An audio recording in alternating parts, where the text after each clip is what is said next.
Hello, I'm Joan. I'm a Canadian family physician who also works as a restorative medical educator, facilitator, and coach.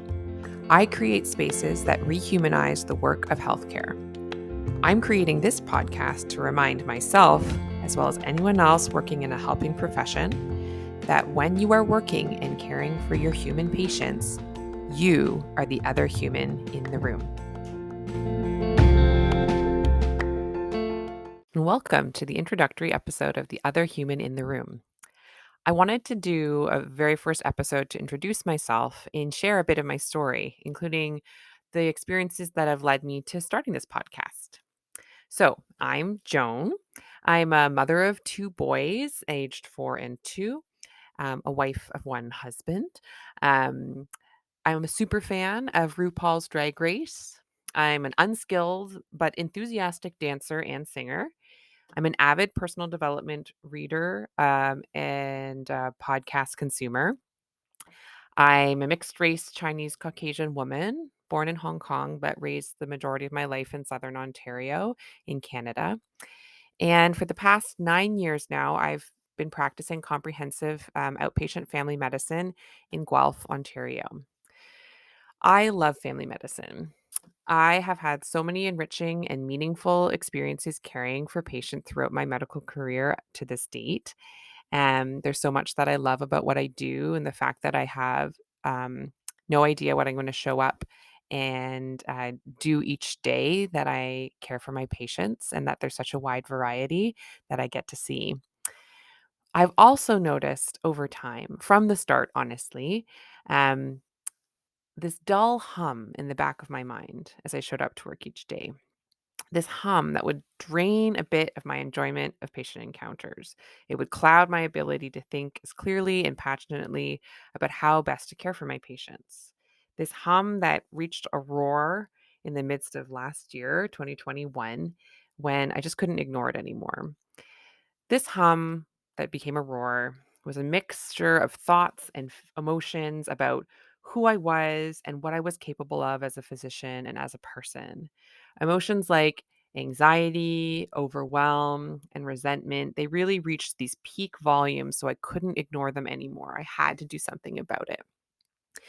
So I started to integrate all the things that I'd done so far and all the learning I'd done so far through many years of therapy, honestly, and many a self help book, as well as seeking new sources of support like do different courses and coaching experiences.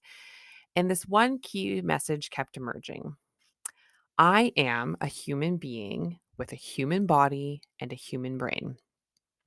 This may not seem like a revelation to anyone listening. I don't know if you just assumed what species I was, but I think most people did assume I was a human and, not a dog or something.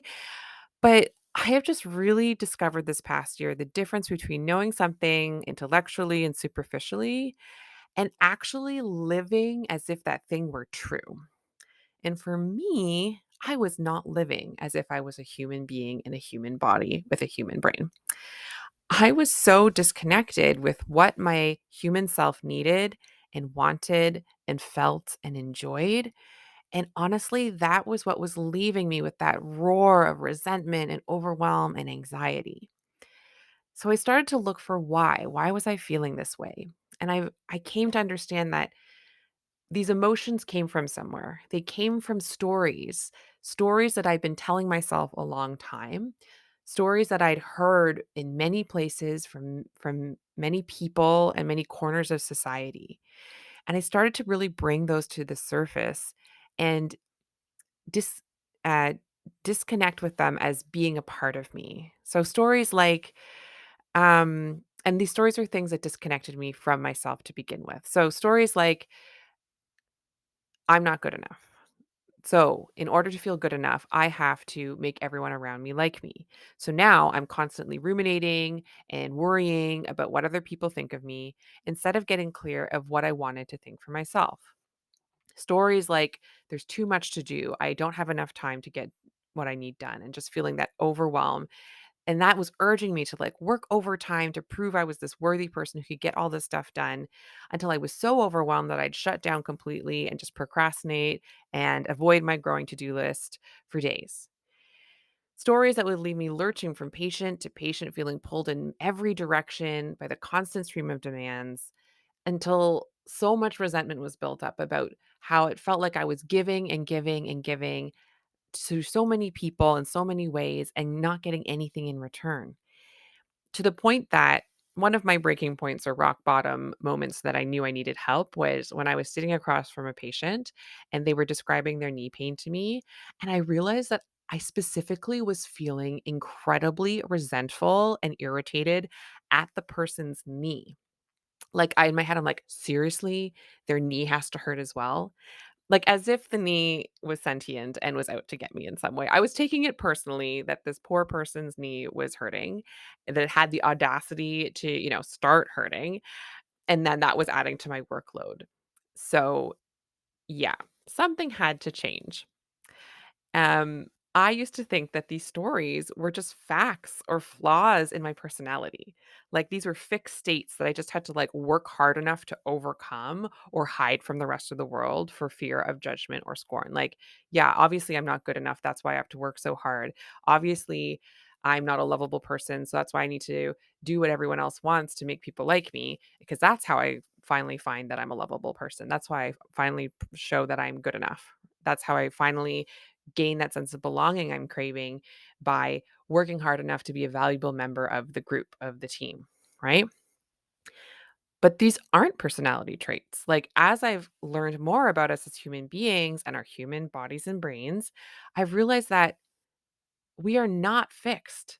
We have such incredible potential for growth and change and restoration and healing, like baked right into how we function, our whole being. And I know I'm saying bodies and brains. Obviously, our brain is like literally part of our body, but we think of them as separate, right? And so the whole thing, head to toe, is built to heal itself. It's built to take care of itself. And so anything that's been getting in the way of me understanding that, that's a story that I'm interested in letting go of, right?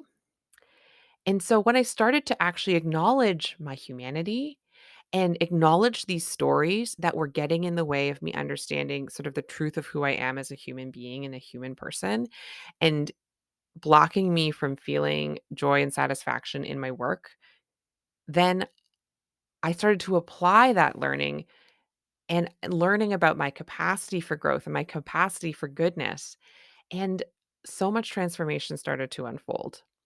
So now, a year later, I still experience emotions like anxiety and overwhelm and resentment for sure, from time to time, though, only.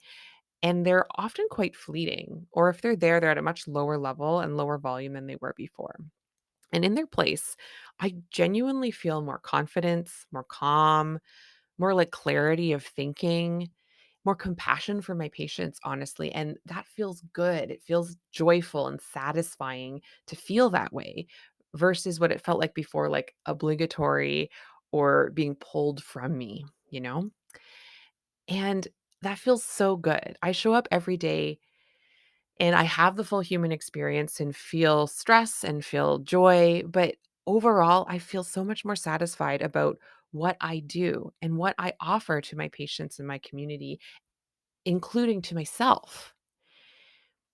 And the thing I want to say is that I'm not some unicorn. Like, I'm a human being just like you who's listening. And that's why I'm creating this podcast to share what I'm learning with other humans who also just want to show up at work and feel good about what they're doing for the humans under their care. I hope to share with you what I've learned and how I've applied it to my life because I hope it will inspire and encourage you to do the same. I believe this is actually how we heal our broken healthcare system by finally acknowledging that we are each capable of deep and genuine care and connection with others only when we are in deep care and connection with ourselves. So I invite you to subscribe to the podcast and join me as I explore these human moments that happen as we practice medicine. Hey there, healthcare humans. I want to invite you to sign up for my course, How to Stop Worrying About Your Patients.